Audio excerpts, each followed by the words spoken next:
The title makes me sound horrible, but hear me out. My sister is severely autistic. She requires attention almost 24/7 and cannot be left alone. She is nonverbal and cannot take care of herself at all. Despite the fact that she is only 12, she is extremely destructive and violent and destroys anything she gets her hands on. I hate her. That should be wrong to say, but it doesn't feel like it. I was only 6 years old when she was born, and since then I've never solely had my parents' attention. Even since I can remember, the world has revolved around her. I was moved out of my room into the basement at 7 because she needed to be in the room next to my parents. All of my toys as a child were destroyed by her, and my parents simply ignored me when I complained. Even when I was 14 and she destroyed a Mac my school gave me, I was in the wrong. Along with this, I am expected to take care of her and drop everything I do for her. I can never make plans with friend because my parents expect me to be there if they need me to take care of her. Even when I do somehow get time to myself, I am required to leave if they need me. If I do not, then I am punished. The recent example of this is when I went to see the new Spider-Man movie, and was grounded because I turned my phone off in the theater. It seems as if I am nothing more than a slave to them, and anything involving her simply overshadows me. This last week I was chosen to give a speech at a school event.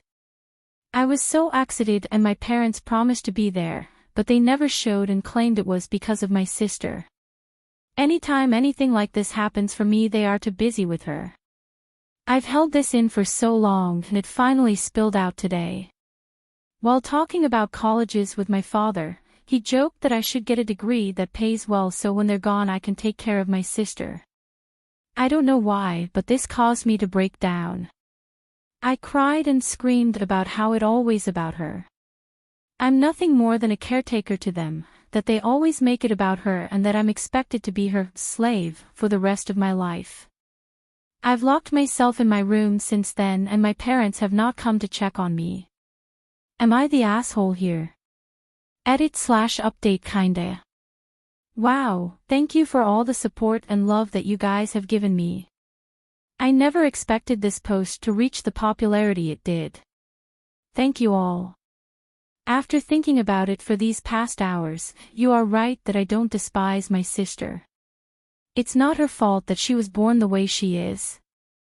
My parents came to talk to me a while after my breakdown, but I was unable to bring myself to talk to them and only cried and asked them to leave. They have made arrangements with my grandfather for me to stay with him for the time being, and am getting ready to go to his house. My parents want to talk to me, but we have decided it's best I leave for now to have some space and time to collect myself. We will be sitting down and talking later this week about this issue. Thank you all again for the love and support through this, love. I'll send an update your guys' way later this week if people are interested. I'm back like I said I would be. My original post got a lot of attention, and seeing as you guys seem interested, here's my update. Well, since that day I made the post, I've been staying with my grandfather. The week's been honestly a huge change for me, for better and for worse, but I'll try to run it down. I started by telling my grandpa the story of why I broke down the way I did, and to be honest, he seemed horrified. No one in my family knew my parents were using me as essentially a free care service for my sister. My grandpa told me some things that I don't feel comfortable repeating here, but in essence my sister is supposed to be getting care from a professional, and that my parents were ignoring that. Along with this, I was not supposed to be caring for her at all with her mental state, as apparently she is a danger to herself and others. With everything else I told him, along with stuff like the movie Indecent, he was really mad and told me to not contact my parents without him there. He pretty much told me that he would be meeting with my parents beforehand, and that he was going to be there when I sat down with them. It didn't end here either. The rest of the week consisted of other family checking in on me and telling me things my parents hid from me. This included the fact that my parents have been taking money from family to fund a caretaker that doesn't exist. Suffice to say, this week has been rough. But the upside is that even through all this, my extended family has been giving me more love than I've felt in a while.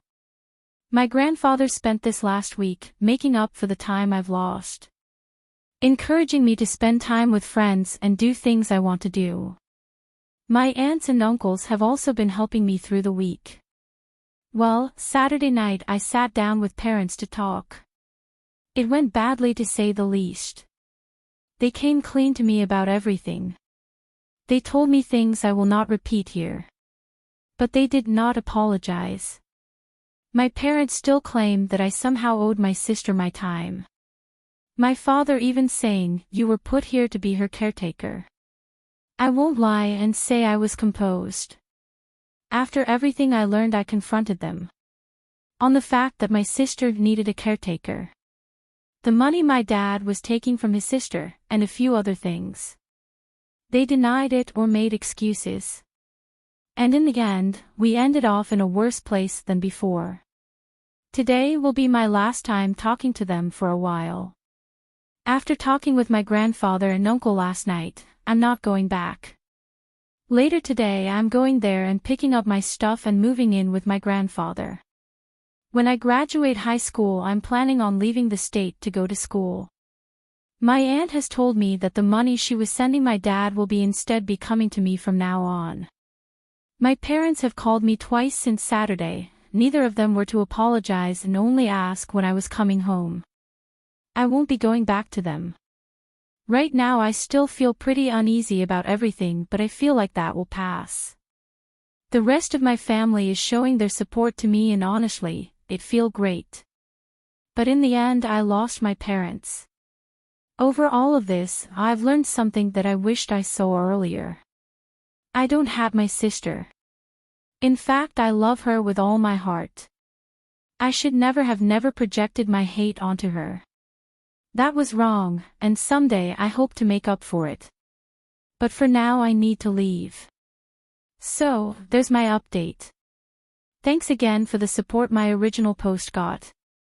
I really appreciate everyone who took the time to comment or show me support. Thanks you. Edit, thank you all so much. I wish I could respond to every single one of you, but my lunch only lasts so long. I'll update tonight how the move out went, but until then, thank you all. I want to say that your support has been amazing and your kindness means more to me than anyone could ever imagine. Late edit, wow, I never imagined my story would reach the popularity it did. I know it's kinda cliché and I've said it 1,000 times, but thank you all. We just got back from moving my things out of my parents' house. Everything I wanted to take my grandpa and uncle helped move, and it's at my grandpa's house now. I have my birth certificate, social security card, and every other document and record I could think of. My parents were quiet the whole time I was there. Shortly after I arrived, my dad left with my sister and my mom only hovered over us silently as we moved. It took a while, but as we left she broke down and told me she loved me and would miss me. I hugged her and said goodbye, and that was it. Even now I sit here and think if she really meant it. After this whole week of her not saying anything, she waited till the end. I hope she meant it. Right now though, I think I just need to look ahead. Maybe one day me and my parents can reconnect. I hope so. Thank you all for the advice and love. It's been amazing, and I'm glad that through this experience I at least got some positive out of this mess. Will I come back? I don't know. If something happens and you guys still want an update, I'll maybe come around again. But for now I'm going to move on. For all those out there who shared their stories with me, thank you, and I hope to see you on the other side. See you, Space Cowboys, smiley face.